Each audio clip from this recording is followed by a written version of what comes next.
Hello, everybody. I'm SARA WISEMAN. Today, we are talking about how long do karmic relationships last. Learn why karmic crossings don't follow our cultural beliefs. So, our cultural beliefs is that as a new age person who follows new age or spirituality or ancient tradition, the idea of karma is we come in, we have some soul lessons to work out with someone, we meet them again in this lifetime after maybe having many past lives with them. Boom, across a crowded room, we see them like, oh, there's my karmic partner. We have karma together. We meet, and this idea that like that's it for the lifetime. We're always going to be together. And that's really incorrect. When we have karma with somebody, the way that I use this term karma is soul lessons learned over time.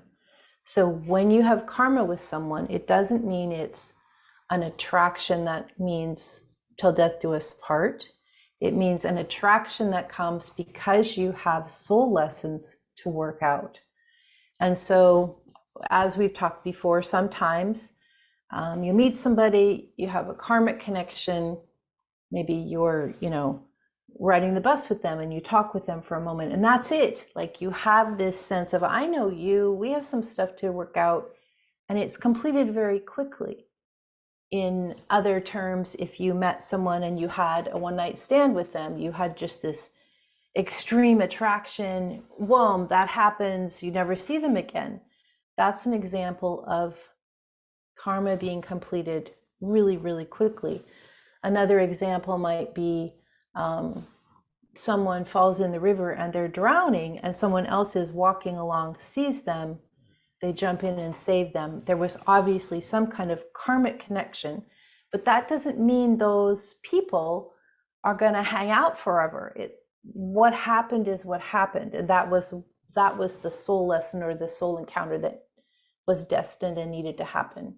That was completed, and so the karma is also completed. So that's one. It happens, it's brief.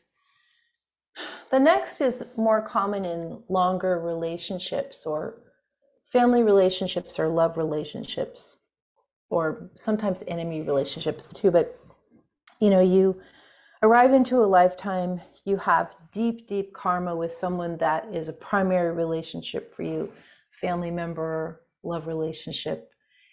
And then it's like you have these lessons and you have a long lifespan to work on them, but you don't seem to get very far at learning the lessons. It's like you have these lessons, you come together, you sort of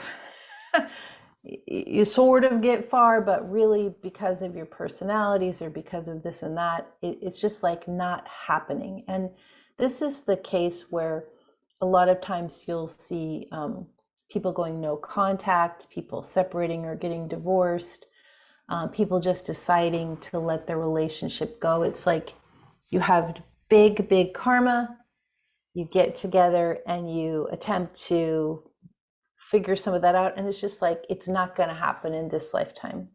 It's not going to be completed. And so instead of staying and suffering and tormenting each other, you decide, let's just call it good for this lifetime.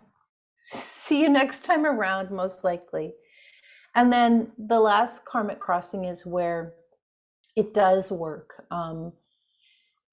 You meet the person, you have soul lessons to work, or you're in the family with the person, you have soul lessons to work with them.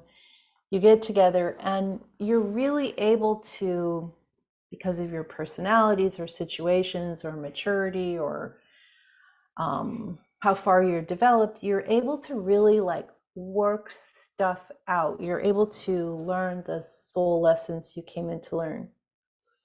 But even in those cases, and sometimes that's the case of, the high school sweethearts that stay together until they die when they're 100 years old. That could be it. But sometimes it happens in those relationships too, where you have this deep karma, you're making so much progress, and then something might happen. A person might move away, or a person might, you know, take a new job and have a different scenario and not be available. A person might pass away. Something might happen so that the relationship does not continue to the end of life for both.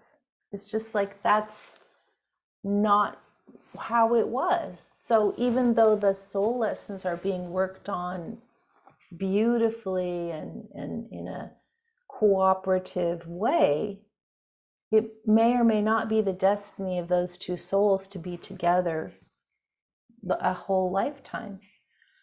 So this is different from what the culture says. The culture says you're with family from birth to death, or you should get married and stay married, or true love never leaves. Best friends always stick together. And so looking at this with a lighter view, and a view of this idea that there are billions of souls on the planet, and we have a lot to learn from lots and lots and lots of them. And this idea that there's only going to be like 2 or 3 souls that we stick to forever, just kind of like loosening that up and looking in a more not expanded view, looking from a bird's eye perspective, looking from as if you're the universe looking down at all the teeming humanity on the planet, trying to figure out who needs to learn soul lessons from who, and who had past life karma with who. And it's like the world's a pretty big place. So just kind of let go of those old ideas of, you're stuck together like glue and never going to be separated. The universe sort of decides that for us. We don't have control over all of the destiny. Things happen. We just don't know. So, do the best you can in the relationships you're in. That's all we can do, right? Just try your hardest, do the best. And if the relationships are love-based and non-toxic, those are worth sticking around. If the relationships are toxic and demeaning, then it's time to not be in those. Anyway, I'm SARA WISEMAN, and I will be with you next time. You'll find me at sarawiseman.com.